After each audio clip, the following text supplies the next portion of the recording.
Olá, queridos alunos e alunas, que a paz do Senhor Jesus esteja com cada um de vocês. Eu sou o pastor Ademir Pereira, pastor e coordenador da Escola de Teologia João Ribe Palharim, e estou aqui hoje com você para trazer mais uma aula do nível Expert. Começamos na semana passada a estudar a pneumatologia, também chamada de paracletologia, que é uma disciplina que estuda a respeito do Espírito Santo. Quem é o Espírito Santo, por que precisamos dele, como ele age em nossas vidas. Na semana passada, eu comecei a introduzir o assunto com vocês falando sobre Allos Paráclitos, o outro Consolador prometido pelo Senhor Jesus na sua última semana de vida. Hoje nós vamos aprender a respeito dos símbolos do Paráclitos. Como o Espírito Santo ele é apresentado na Bíblia, tanto no Antigo Testamento quanto no Novo. Estou muito animado para a aula de hoje, tenho certeza que nós vamos aprender bastante. Se você é novo por aqui, se inscreva no canal e não esqueça de clicar no gostei. No final da aula, deixe o seu comentário, alguma dúvida que você porventura tenha, para que a gente possa esclarecer. Antes de tudo, vamos fazer uma oração, vamos pedir a Deus que nos dê entendimento, sabedoria e revelação da palavra. Oremos. Senhor nosso Deus e Senhor, nosso Pai Todo-Poderoso, nesse momento eu entro em oração na Tua presença e peço a favor de todos os nossos alunos da Escola de Teologia. São pessoas de todas as idades, pessoas de todos os tipos, mas que têm um objetivo em comum: conhecer e prosseguir conhecendo ao Senhor.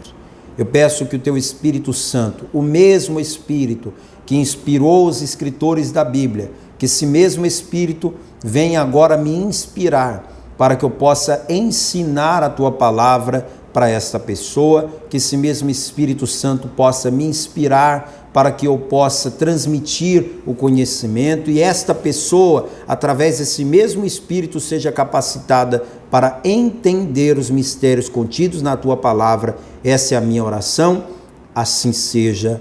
Amém.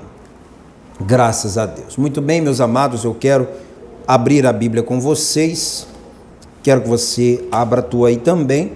E você, lógico, vai precisar da apostila da nossa escola. Então, se você ainda não recebeu a tua apostila, solicite pelo WhatsApp, mande uma mensagem para esse número aqui na sua tela e solicite a aula pelo número aula 63, Pneumatologia 1, parte 2, os símbolos do Espírito Santo.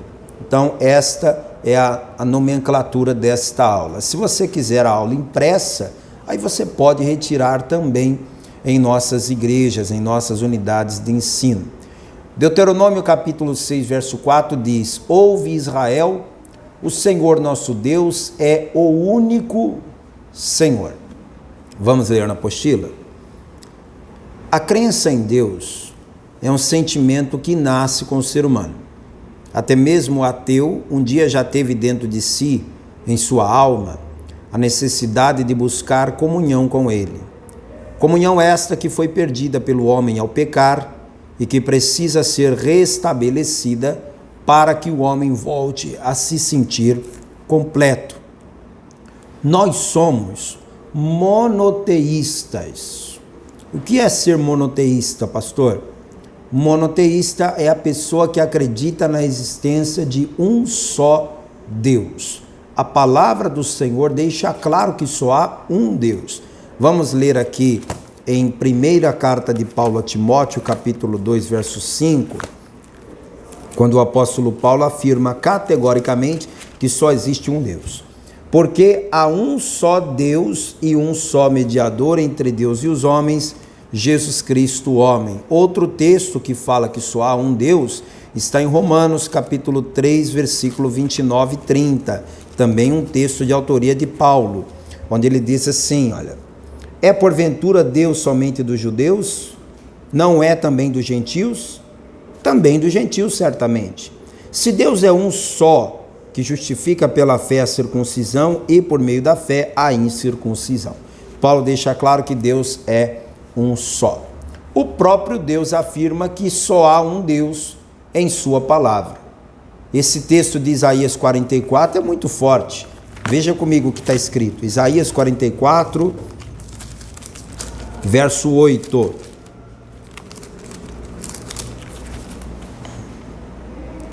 Não vos assombreis nem temais. Porventura desde então não vou-lo fiz ouvir e não vou-lo anunciei, porque vós sois as minhas testemunhas. Há outro Deus além de mim? Olha a pergunta que Deus está fazendo, é primeira pessoa. É Deus perguntando para você: há outro Deus além de mim? Não, não há outra rocha que eu conheça.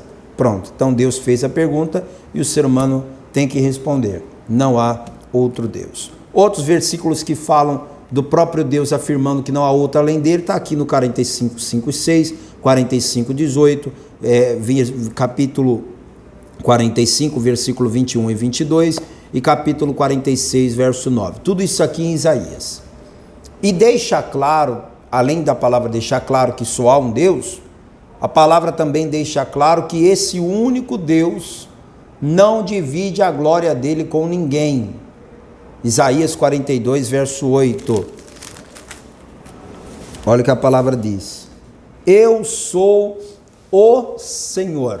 Repare no artigo, o artigo masculino no singular. O Senhor.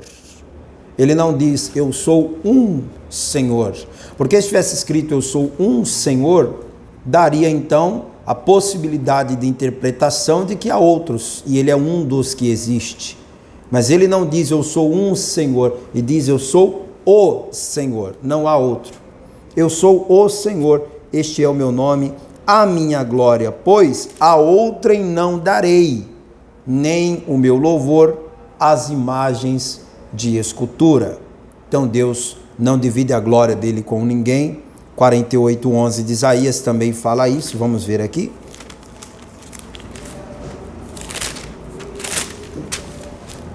Por amor de mim o farei, porque como seria profanado o meu nome? E a minha glória não darei a outrem. Além disso, ele também afirma a falsidade dos que são denominados deuses, partindo do pressuposto de que só há um Deus e de que esse único Deus não divide a glória dele com ninguém. Então, se outros deuses aparecem, deduz-se que esses outros deuses que aparecem só podem ser o quê? Falsos deuses. E a palavra deixa claro que todos os outros deuses das outras nações são falsos deuses. Não sou eu que estou dizendo, não, é a Bíblia. Jeremias capítulo 5, versículo 7. Como vendo isto te perdoaria? Teus filhos me deixam a mim e juram pelos que não são deuses. A palavra está falando que as imagens de escultura, os ídolos das nações, não são deuses. Pode até levar o nome de Deus, mas não é. Muito bem, então, feita essa introdução, vamos entender uma coisa. Venha na apostila comigo. Então, como explicar a deidade? Esse termo deidade é o mesmo que dizer divindade. Como explicar a deidade de Jesus Cristo e do Espírito Santo? Se eu acabei de explicar para você que só há um Deus e que todos os outros que são chamados deuses não são de fato deuses, e sim falsos deuses. Se só há um Deus, então como que a gente pode dizer que Deus Pai é Deus, Jesus é Deus e o Espírito Santo é Deus? Aí daria 3, né? É ou não é? Pensa comigo. Se eu digo que só há um Deus, e depois eu digo que Jesus também é Deus, e o Espírito Santo também é Deus, isso dá na cabeça de quem não conhece a palavra um nó. E a pessoa fica dizendo, peraí, não, então a Bíblia está entrando em contradição, porque ou Deus é um só, ou ele é 3. Se são 3, então Deus já não pode dizer que é um único. Então vamos entender esse mistério? Venha na apostila.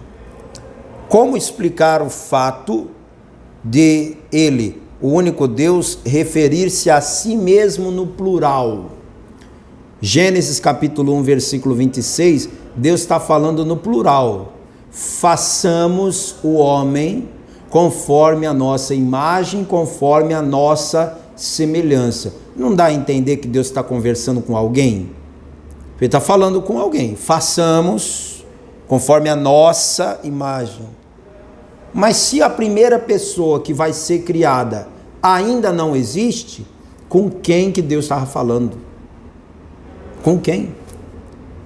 Aí você vai lá na frente no capítulo 3, versículo 22, quando o homem pecou, comendo do fruto proibido, novamente Deus fala no plural. Agora o homem é como um de nós, sabendo o bem e o mal. Deus está falando no plural.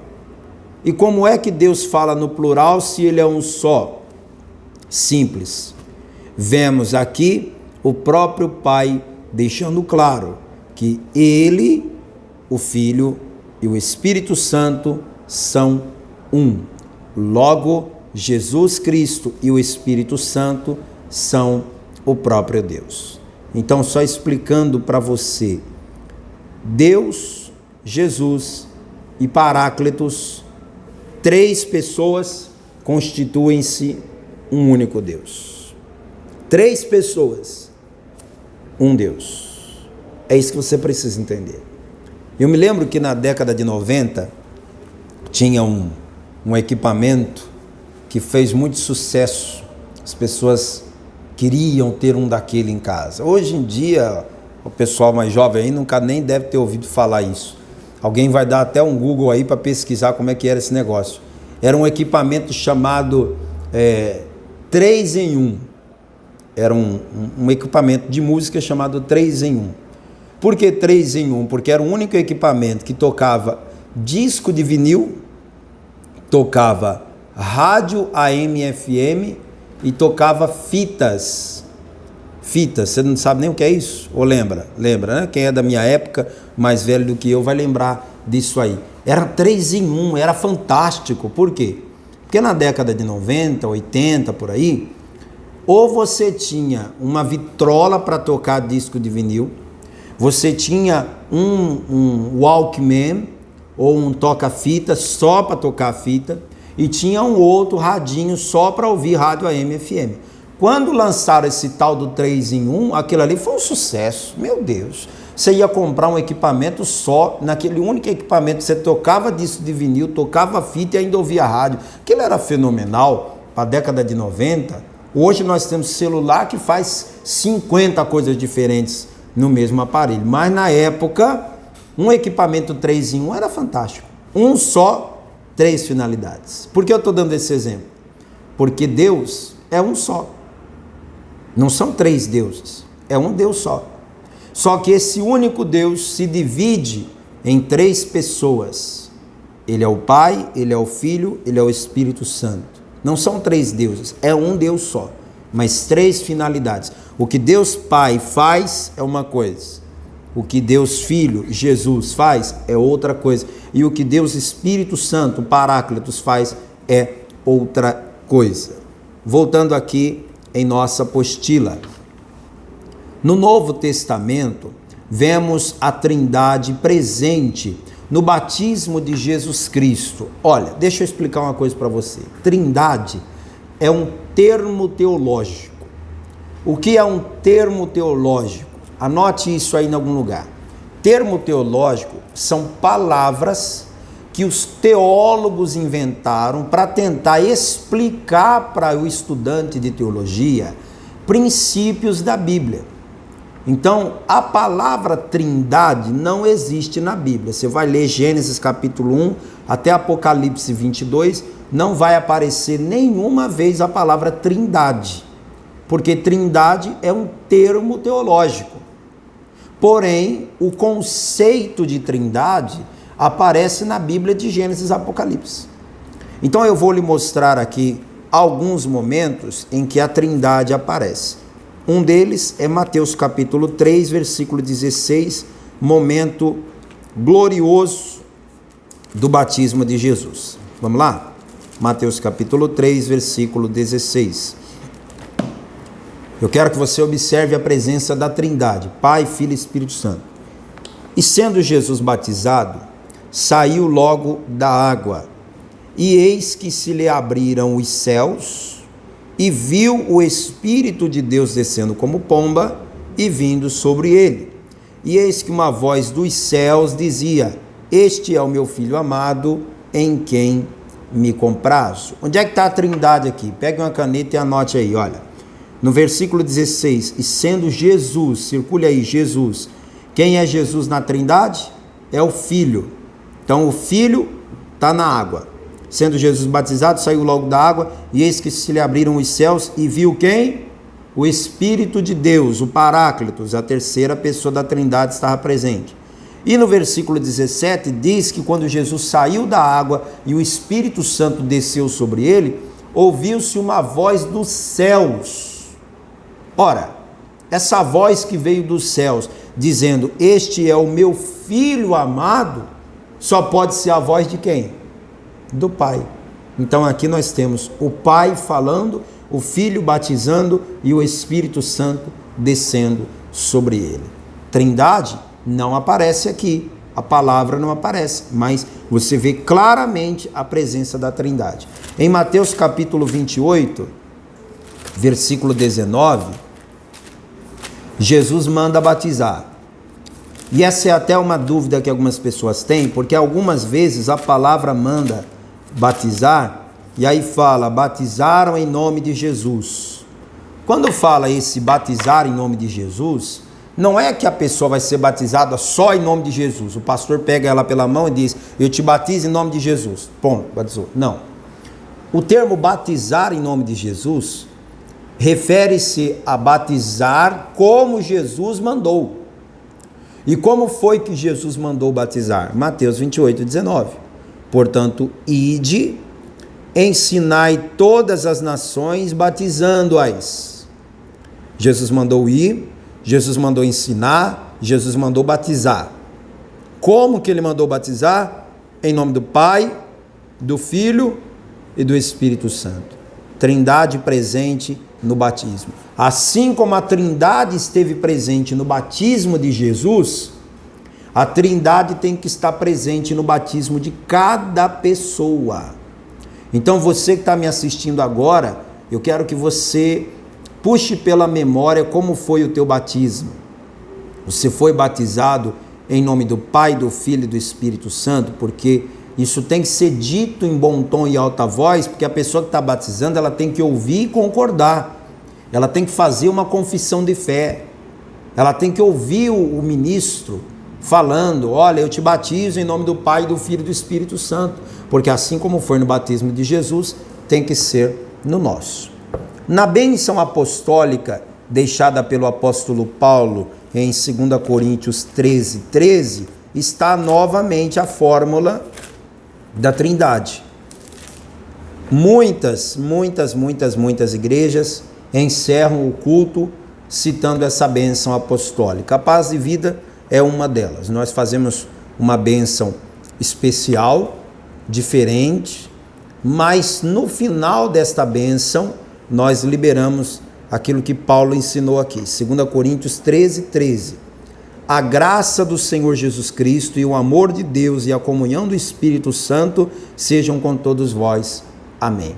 Então, na bênção apostólica está presente quem?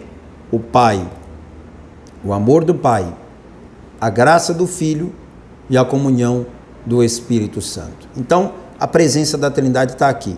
Agora vamos para o Antigo Testamento? No Antigo Testamento vemos tal operação de forma implícita. Em Êxodo 20, Deuteronômio 6,4, Isaías 45, 18, a gente tem a afirmação de que há um só Deus, certo? Muito bem. Apesar de dizer que há um só Deus, contudo, há três pessoas que são consideradas Deus. Às vezes, dois estão falando entre si. De fato, certo texto menciona todos os três conversando. Vamos ver aqui o Salmo 45, verso 6, para ver duas pessoas da Trindade falando entre si. Vamos lá? Salmo 45, verso 6.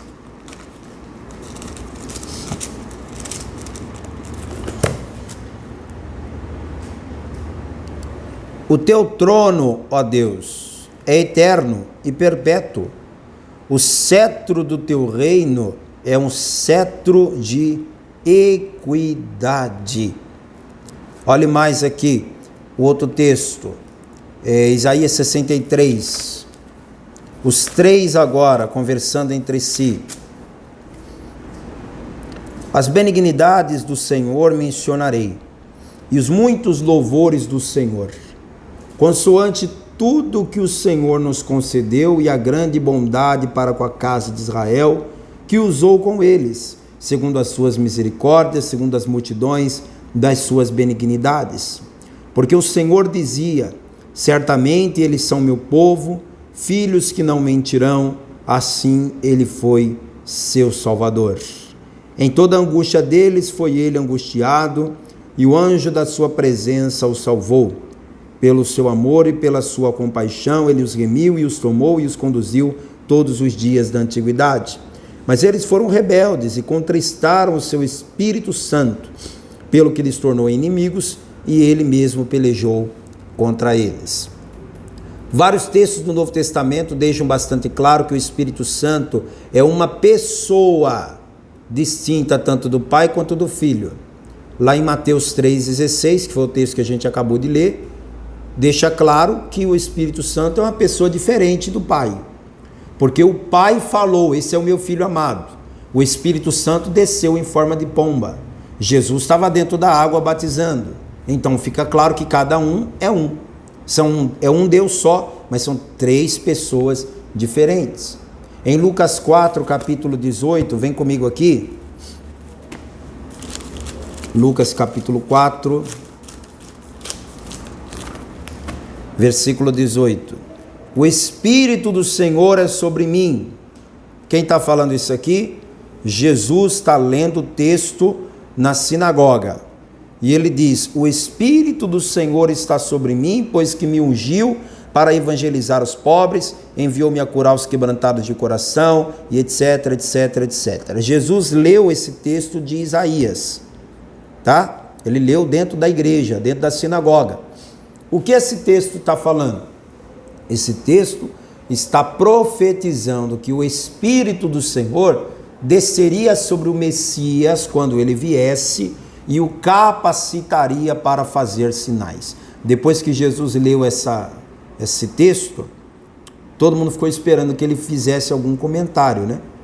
Porque é o normal, você vai para uma igreja, o pastor abre a Bíblia e lê, até aí tudo bem, é isso que se espera. Mas o que é que se espera depois que o pastor leu o texto bíblico? Se espera que ele faça uma exegese do texto, se espera que ele faça uma explicação, uma aplicação do texto na vida das pessoas. Jesus leu o texto e todo mundo ficou esperando que ele falasse alguma coisa.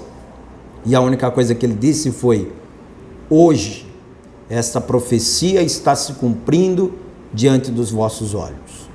Foi a mesma coisa que ele dizia: foi de mim que Isaías profetizou, eu sou o Messias prometido. Então fica claro aqui que Jesus é um e o Espírito Santo é outro. E outros textos estão aí para você estudar em casa. O Espírito Santo é Deus, portanto, e tem os mesmos atributos. Se o Espírito Santo é Deus e Deus é um só, então os atributos de Deus também devem se aplicar ao Espírito Santo. Ele não é um Deus só? Então vamos lá. Primeiro atributo de Deus: Deus é eterno. O que é uma coisa eterna? É uma coisa que não tem começo nem fim. Deus é eterno. E o Espírito Santo é eterno. O Espírito Santo, ele não passou a existir, minha gente, no dia de Pentecostes. Tem gente que é tão ignorante a respeito das coisas espirituais. Me perdoe, o termo ignorante significa aquele que não sabe, tá bom? Ignorante é aquele que não sabe. Tem muita gente que não sabe nada sobre o Espírito Santo e chega ao ponto de pensar que o Espírito Santo passou a existir quando Jesus voltou para o céu e aí o Espírito Santo nasceu lá no dia de Pentecostes. Não. Você vai lá em Gênesis capítulo 1, versículo 2, você vai ler lá no primeiro capítulo da Bíblia, segundo versículo, que o Espírito de Deus se movia sobre as águas. Então, lá na criação do universo, o Espírito Santo já existia. Você vai lá no final da Bíblia, lá em Apocalipse 22, e o que está escrito lá? O Espírito e a noiva dizem, vem. Então o Espírito Santo sempre existiu, sempre vai existir, ele é eterno, assim como Deus é eterno. A carta aos Hebreus, capítulo 9, verso 14, fala da eternidade de Deus, que também se aplica ao Paráclitos. Hebreus 9,14. Quanto mais o sangue de Cristo, que pelo Espírito eterno se ofereceu a si mesmo imaculado a Deus, purificará a vossa consciência das obras mortas, para servirdes ao Deus vivo. Outra característica exclusiva de Deus ele é onisciente. O que é a onisciência? A onisciência é a capacidade de saber tudo, sobre tudo e sobre todos. É o pleno e absoluto conhecimento de absolutamente tudo. Não há nada que o Espírito Santo não saiba, nada. Ele conhece tudo, porque ele é Deus, ele é onisciente. O Salmo 139 é muito bonito, depois você lê, ele fala sobre a onisciência de Deus. O salmista diz: para onde eu irei? Para onde eu fugirei do teu Espírito? Para onde eu me ausentarei da sua face? Se eu subir ao céu, o Senhor está lá. Se eu descer nas profundezas, o Senhor ali está. Seja onde eu for, a tua mão me guiará. O Espírito Santo é onisciente. Ele sabe tudo sobre mim. Ele sabe tudo sobre você. Ele sabe tanto sobre mim e sobre você, que quando eu oro, a palavra diz que o Espírito Santo chega diante do Pai e intercede por mim com gemidos inexprimíveis. É uma intercessão tão tocante que não dá para explicar com palavras, é inexprimível. E ele me conhece tão bem que ele chega diante do Pai e ele sabe dizer para o Pai exatamente o que eu estou sentindo. Sabe aquele momento que você quer orar, mas não tem mais palavras? O Espírito Santo chega diante do Pai e intercede por você nesse momento. O Espírito Santo é onipresente. Vamos pensar o seguinte: hoje é domingo, tem igreja aqui em Natal, onde eu estou, mas também tem igreja em São Paulo, no Rio de Janeiro, em Minas Gerais, no Amazonas, na Bahia, no Ceará, na Paraíba, em Portugal, enfim, em todo o Brasil. Tem as igrejas da Paz e Vida, tem as igrejas de outros ministérios, tem igrejas na Europa, na América, na China, tem igreja em todo lugar do mundo, todo lugar que você imaginar. Uns lugares tem mais, outros tem menos, mas vamos pensar, em quantos lugares o Espírito Santo consegue estar ao mesmo tempo, considerando que todas as igrejas estão invocando a Ele? Imagine só. Se o Espírito Santo não fosse onipresente como Deus é onipresente, seria impossível ele estar nos cultos das igrejas. Porque quem está comigo no culto aqui em Natal está sentindo a presença do Espírito Santo. Quem está assistindo o culto lá em São Paulo está sentindo a presença do mesmo Espírito Santo. E como que o Espírito Santo consegue estar comigo aqui em Natal e consegue estar com o pastor que está lá em São Paulo ou lá no Rio de Janeiro? É porque ele é Deus. E como Deus, ele é onipresente. Além de onipresente, além de onisciente, outro atributo que só Deus tem e o Espírito Santo, como é Deus, também tem, ele é onipotente. O termo onipotente significa aquele que tudo pode, aquele que tem todo o poder. O Espírito Santo, então, ele é uma pessoa. E como pessoa, ele pensa, ele sente. A palavra de Deus mostra aqui alguns momentos do Espírito Santo pensando. Aqui em Romanos 8, 27 fala que ele pensa. Em Tiago 4, 5 fala que ele tem ciúmes de nós. O Espírito Santo não quer ver você envolvido com outras coisas, adorando outros deuses. Ele tem ciúme da tua adoração. Ele quer a tua adoração só para ele. Deus não quer ver você adorando ídolos, acendendo vela para santo, fazendo promessa para divindades falsas. Ele tem ciúme da tua adoração. Ele fica triste. O apóstolo Paulo escreveu aos Efésios no capítulo 4, verso 30, dizendo: e não entristeçais o Espírito Santo de Deus. Ou seja, se ele pode se entristecer, significa que ele tem sentimento, que é uma prova de que ele é uma pessoa. Ele tem vontade própria, porque quando Paulo escreveu sobre os dons, ele diz que os dons são do Espírito e o Espírito dá os dons a cada um conforme ele quer e não conforme a pessoa quer. Então o Espírito Santo é uma pessoa que tem vontade própria. E agora vamos chegar então no auge da nossa aula. Na Bíblia encontramos o Espírito Santo representado por símbolos que falam da sua atuação na vida do cristão. São 6 símbolos: água, vento, fogo, azeite ou óleo, selo e pomba. Memorize, por favor. Água, vento, fogo, azeite, selo, pomba. Memorizou? Vamos cantar? Água, vento, fogo, azeite, selo, pomba. Água, vento, fogo, azeite, selo, pomba. Pronto, agora não esquece mais, vai ficar na tua cabeça. Vamos lá. Água. Onde é na Bíblia que a gente vê o Espírito Santo sendo representado pela água? Jesus, no dia da festa dos tabernáculos, Israel, todos celebram essa festa. Até hoje, para você ter uma ideia. Até hoje. É uma festa obrigatória, é uma festa importantíssima, e Jesus, como era de Israel, participava dessa festa todos os anos. Um dos momentos mais bonitos da festa dos tabernáculos é quando o sacerdote derrama água.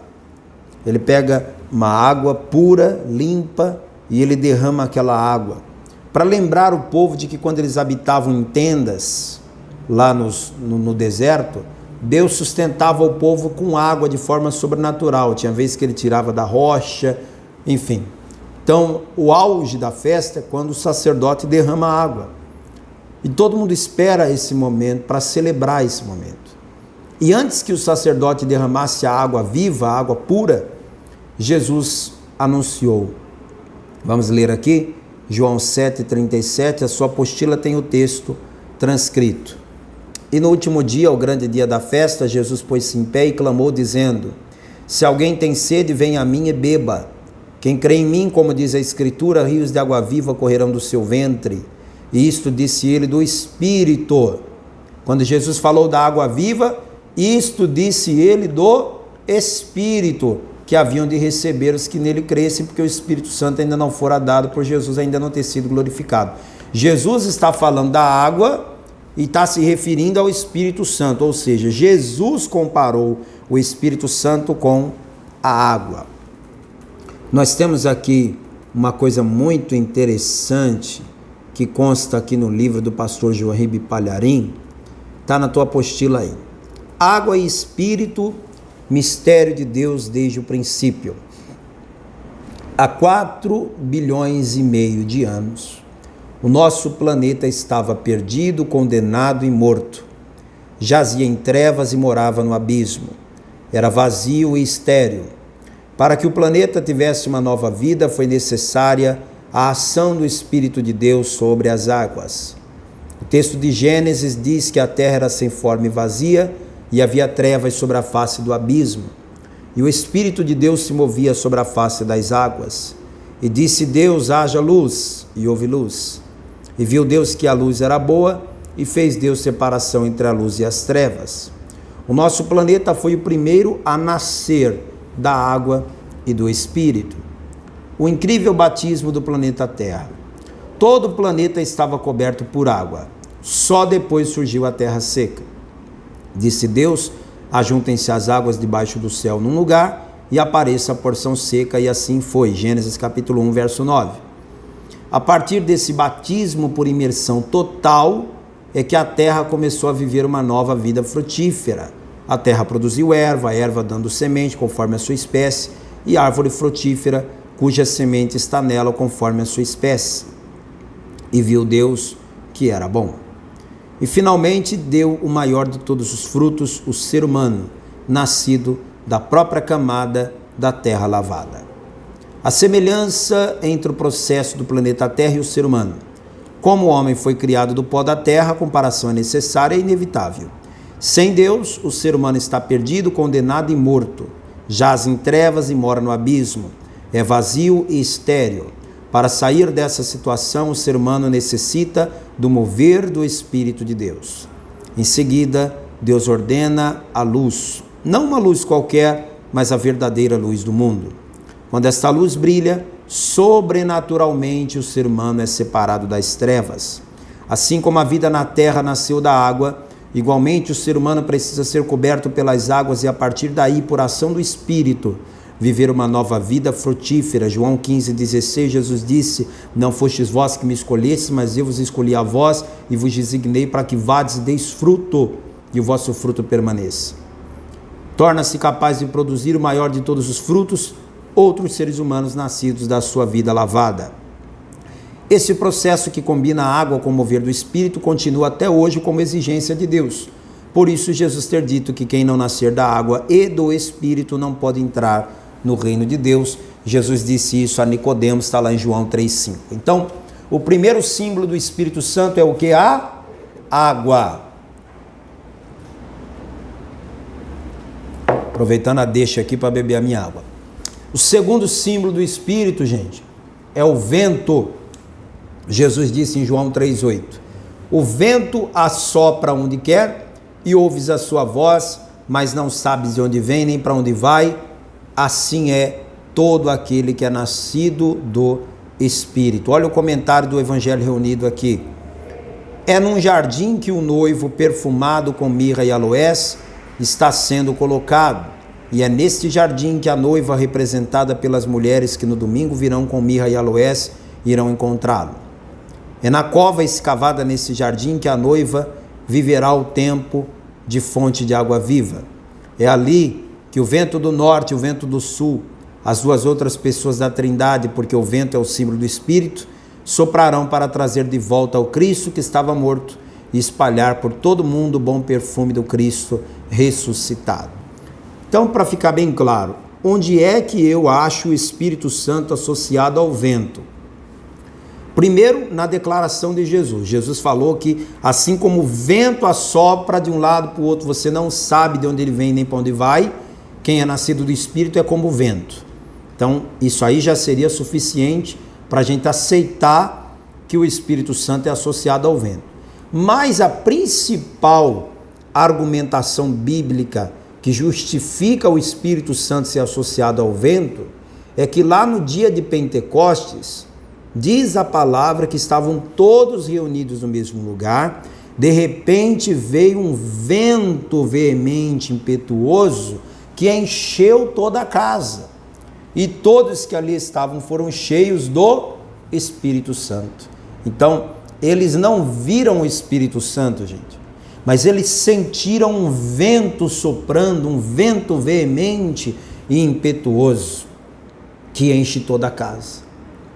Eu moro no 14º andar. Quando venta lá em casa, meu amigo, é um vento impetuoso, é um vento que sai batendo porta, é um vento que sai arrastando o que vem em cima da mesa, é um vento forte. Então você que está num lugar alto, você sabe que o vento, quando sopra, ele enche a casa. O cenáculo é um lugar alto da casa. A palavra diz que eles estavam reunidos no cenáculo, um lugar mais alto. Então, aquele vento que soprou e trouxe para eles o poder do Espírito Santo é uma associação. Então, o vento é um símbolo do Espírito Santo. O terceiro símbolo é o fogo, também em Atos 2, agora no verso 3. Depois do vento veemente e impetuoso, todos foram cheios do Espírito Santo, e o que eles começaram a falar? Está aqui, ó, versículo 3. E foram vistas por eles línguas repartidas como que de fogo, as quais pousaram sobre cada um deles. O que a Bíblia quer dizer com línguas como que de fogo? Tinha gente ali de todo lugar do mundo. Só que ninguém estava falando idioma nenhum. Aquelas línguas que eles falavam não tinha sentido para nenhuma cultura. Eu quero que você entenda que em Atos 2 aconteceram duas coisas diferentes. Aconteceram as línguas repartidas como que de fogo e aconteceram o sinal das outras línguas. São duas coisas diferentes, parece que é a mesma, mas não é.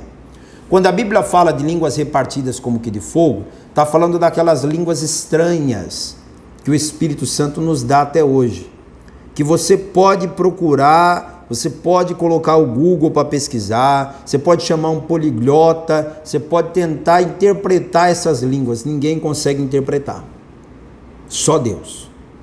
Agora, quando diz que eles falavam outras línguas, aí está dizendo que eles falavam outros idiomas.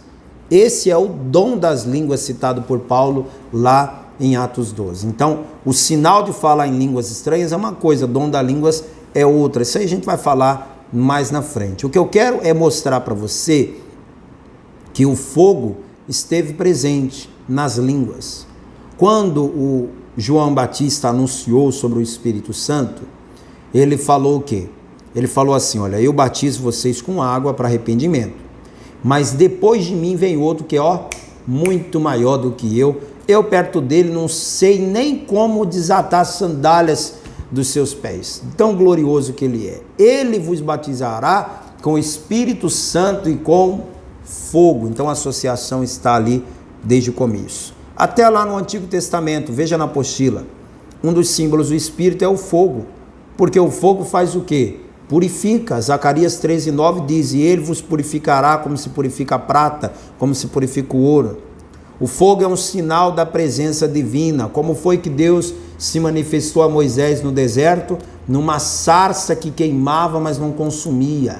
A sarça que queima, mas não consome, é o símbolo do ser humano que recebe o fogo do Espírito Santo em sua vida. O fogo do Espírito Santo não vem na minha vida para me queimar. O fogo do Espírito Santo, ele vem na minha vida para me purificar, para me tornar melhor. Sabe, tem uns teólogos aí explicando distorcido a palavra. E aí falam para as pessoas, olha, não peça batismo com fogo não, porque o batismo com fogo é ruim, o fogo é para queimar. Ora, pelo amor de Deus, qualquer pessoa sabe que o fogo tem uma reação a cada tipo de material. Se eu pegar o fogo e colocar nessa página da minha Bíblia, o fogo certamente vai consumir esta página da minha Bíblia. Mas se eu pegar o fogo e consumir isso aqui, um metal precioso, aí não vai queimar, não vai consumir, ele vai purificar, vai derreter, vai purificar, e eu posso até fazer uma outra coisa com aquele ouro que foi purificado e derretido pelo fogo, mas ele não deixa de ser ouro, compreende? O ser humano, quando recebe o fogo do Espírito Santo, ele não perde nada, ele só melhora. Você tem que dizer, Senhor, eu quero teu fogo na minha vida, me mande teu fogo. Não é o fogo do inferno que está falando aqui, é o fogo do Espírito Santo. O fogo do inferno, esse aí, para longe de mim, para longe de você. O fogo que nós queremos é o fogo do Espírito Santo. Os textos que eu não ler, pessoal, vocês vão ter que ler aí, porque não dá tempo de eu ler tudo. O próximo símbolo, azeite. Então, recapitulando, água, vento, fogo, azeite, selo, pomba, né? Água, vento e fogo já foi, azeite. O azeite é um símbolo do Espírito Santo.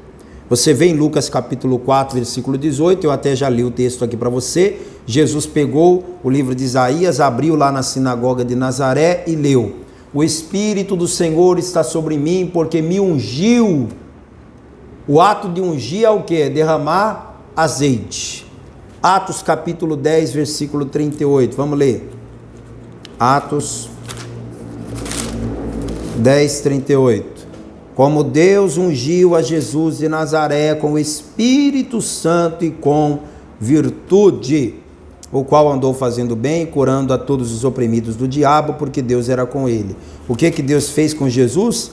O ungiu com o Espírito Santo. Então o Espírito Santo é representado pela unção. 2 Coríntios capítulo 1, verso 21. Leia comigo aí. 2 Coríntios 1, 21.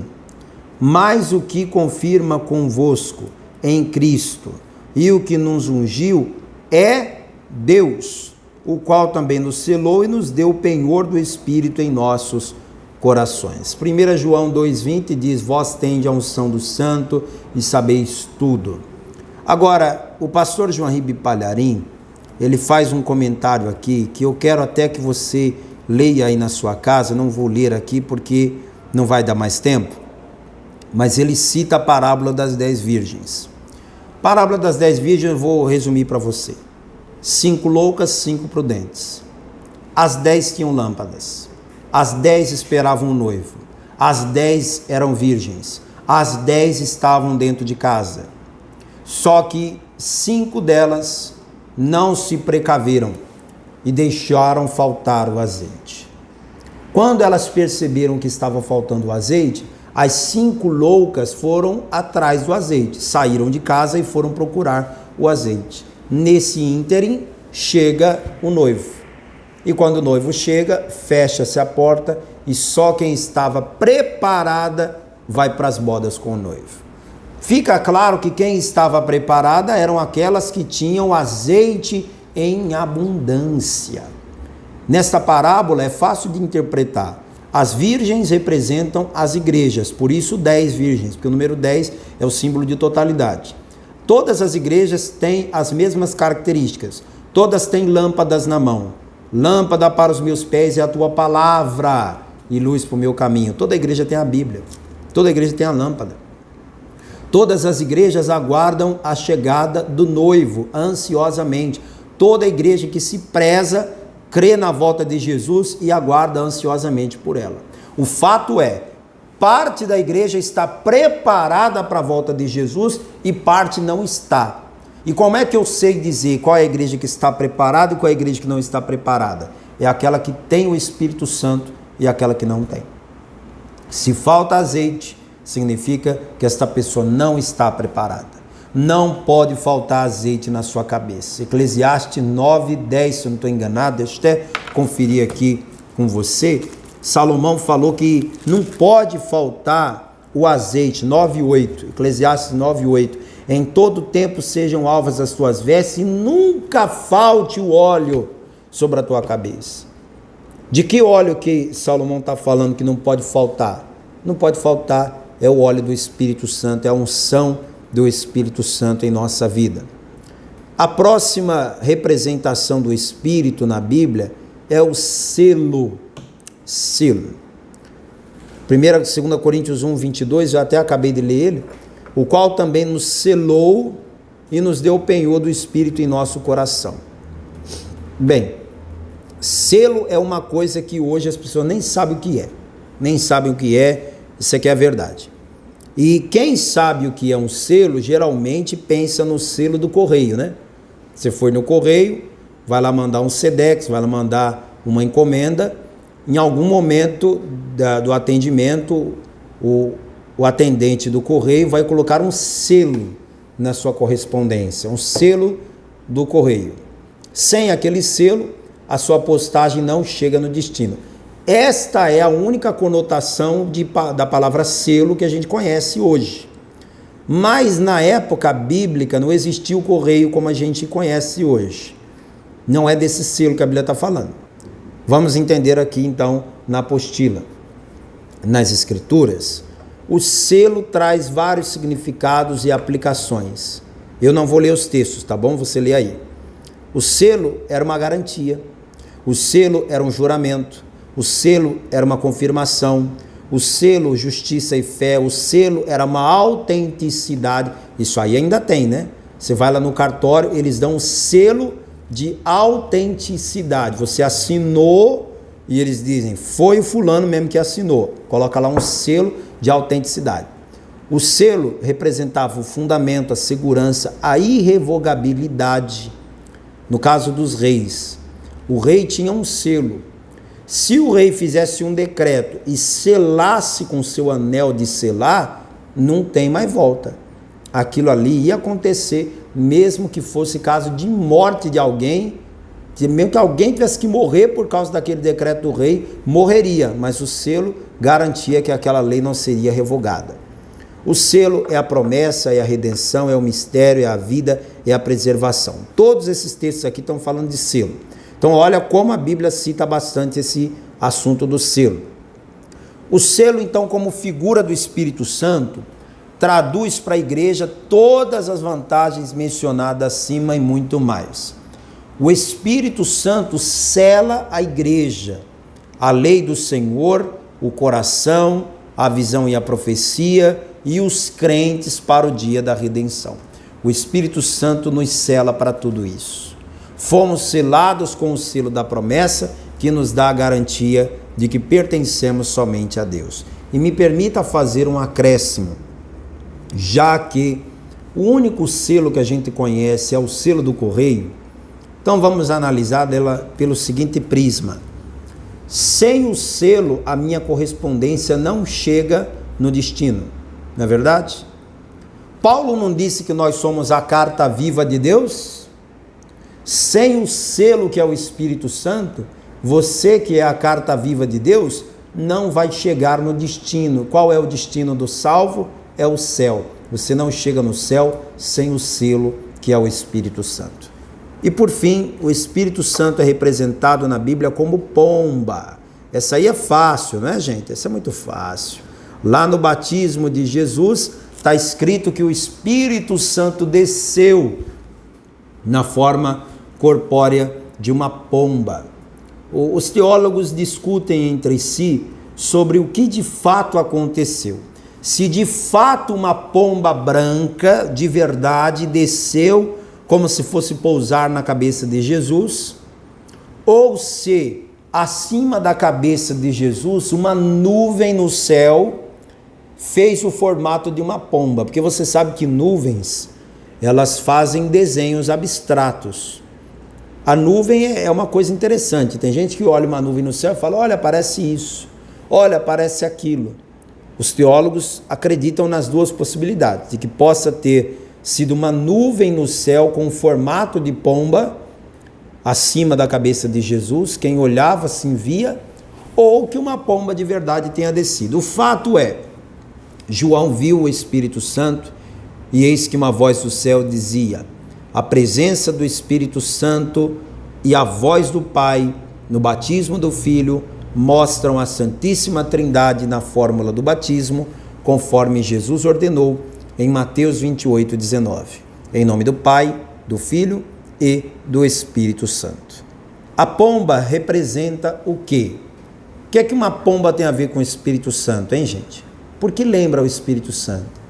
A pomba simboliza a simplicidade, tanto é que Jesus uma vez disse assim, sedes simples como as pombas e prudentes como as serpentes. A simplicidade da pomba, a pureza da pomba, é um bicho que não faz mal a ninguém.